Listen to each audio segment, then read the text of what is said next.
এই যে বাতাসটা সে এখান দিয়ে আসলো, এসে কি করলো, এখান দিয়ে ঢুকলো, আবার আসলো, আবার ঢুকলো, এভাবে 24 ঘন্টা কি করবে, 24 ঘন্টা কাজ করতে থাকবে। এবং এই খাদ্যদ্রব্য যেগুলো আছে তার কাঙ্ক্ষিত যে তাপমাত্রা, এটার তাপমাত্রা কত, এই কম্পার্টমেন্টের তাপমাত্রা কত, -18 মিনিমাম থাকতে হবে, আর সর্বোচ্চ -30 পর্যন্ত থাকতে পারে। এটার বেশিরভাগ রেফ্রিজারেটর -18 থেকে -26 ডিগ্রি সেলসিয়াস থাকে, কিছু কিছু রেফ্রিজারেটর -28 -30 এরকম দেখে থাকি। তাহলে এই বিষয়গুলো কিন্তু আমরা লক্ষ্য রাখবো।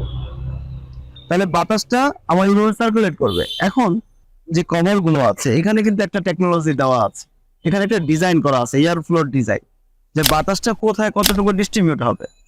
ঠিক আছে, ফ্যানটা কিন্তু এখান থেকে ডিরেক্ট, একটা নন ফ্রস্ট রেফ্রিজারেটরের ফ্যানটা এখান থেকে ডিরেক্ট ব্যবহার করা হয় না, যে আমি এখান থেকে খুলে দিলাম বাতাসটা এখানে সার্কুলেট করবে। তাহলে যদি আমার 100% বাতাস এখান দিয়ে বের হয়, তাহলে 100% বাতাসটা কিন্তু ভিতরে ঢুকে যাবে, তাই না?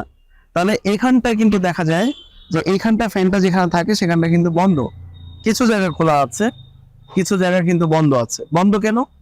বাতাসটা বাড়ি খেয়ে বাতাস কিছু এখান দিয়ে আসবে, আর কিছু বাতাস এখান থেকে বাড়ি খেয়ে নিচের দিকে চলে যাবে। তাহলে বাতাস যে পথ দিয়ে যায় সেই পথটার নাম কি? ডাক্ট। বাতাস প্রবাহের পথের নামটা কি? ডাক্ট বলা হয়। যেমন এয়ার কন্ডিশনিং সিস্টেমে ব্যবহার করা হয় ডাক্ট ফেব্রিকেটরস, তো তেমনি ভাবে রেফ্রিজারেটরের ভিতরেও বাতাসের পথ আছে, যেখানের মাধ্যমে বাতাসটা ফ্রোজেন ফুড কম্পার্টমেন্ট থেকে ফ্রেশ ফুড কম্পার্টমেন্টে চলে যায়। ঠিক আছে, এখন বাতাসটা কিন্তু, যেহেতু বাতাস মূলত জায়গা দখল করে, বাতাস কি করে? জায়গা দখল করে। বের হওয়ার রাস্তা থাকে, আর যদি টানার রাস্তা না থাকে তাহলে সেখানে কিন্তু বাতাস দেখবেন। আমরা একটা উদাহরণ দিতে পারি, তোমাদের বাসার একটা ফ্ল্যাট বাসা যদি আমরা একটা কল্পনা করি, তো সেখানে দেখা যায় কি যে বাসার সব জানালা দরজা সব বন্ধ, আবার ঠিক দরজার অপোজিটে যদি কোনো একটা জানালা বা বারান্দা বা কোনো কিছু যদি খোলা থাকে বা দরজা খোলা থাকে, দেখবা রুমের ভিতরে কিন্তু হো হো করে বাতাস দিতেছে। তার কারণ কি? তার মূল কারণ হলো বাতাস জায়গা দখল করে। কথা কি ক্লিয়ার? তাহলে বাতাস যদি জায়গা দখল করে থাকে, তাহলে সেই জায়গাটা, তুমি যদি বাতাসটা কোনো একটা জায়গায় প্রবেশ করাতে চাও আর এটা যদি বের করতে চাও, তাহলে অবশ্যই বের করার রাস্তা না থাকলে বাতাস কিন্তু প্রবেশ করবে না। তাহলে এখানে কিন্তু একই সিস্টেম, এখান দিয়ে বাতাসটা আসবে, এসে যদি আসে তাহলে সে জায়গাটা দখল করে ফেললো, তাহলে বাতাসটা টানার জায়গা থাকা লাগবে, টানতে হবে। তাহলে টানার জন্য কি ব্যবস্থা করছে, যে এখান দিয়ে তোমার কিন্তু একটা ডার্ট লাইন করা আছে, এই যে এখান দিয়ে বাতাস প্রবাহের পথ করা আছে, এখান দিয়ে একটা ঢুকবে, এখানে ঢুকে, এই বাতাসটা এখান দিয়ে ঢুকে এখান দিয়ে বের হবে, এখান দিয়ে ঢুকে এখান দিয়ে বের হবে।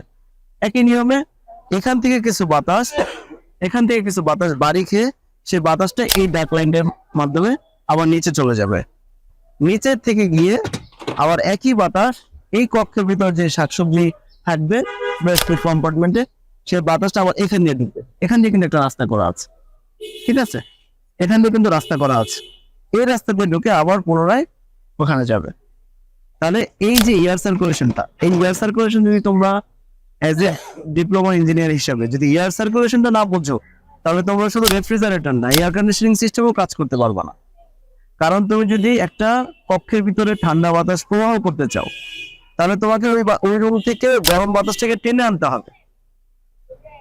কথা কি বুঝতে পারছি? এসি যেখানে সেট আপ করবো, এয়ার কন্ডিশনিং সিস্টেম যেখানে সেট আপ করবো, বা রেফ্রিজারেটর বা হিমায়ন যন্ত্র যেখানে সেট আপ করো না কেন, সেখানে কিন্তু তোমার এই এয়ার সার্কুলেশনটা কিন্তু তোমাকে বুঝতে হবে। না বুঝলে তুমি কি করতে পারবো না, কাজ করতে পারবো না। দেখা গেছে তুমি এসি বানিয়ে রাখছো কিন্তু এটা ঠান্ডা হবে না, রেফ্রিজারেটর বানিয়ে রাখছো কিন্তু এটা কি হবে না, ঠান্ডা হবে না। ক্লিয়ার? তাহলে আমরা এয়ার সার্কুলেশনটা কি বুঝতে পারছো সবাই?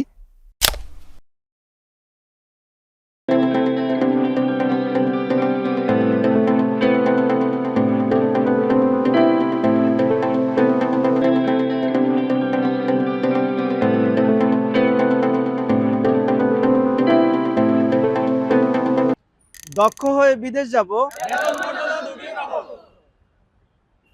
We are from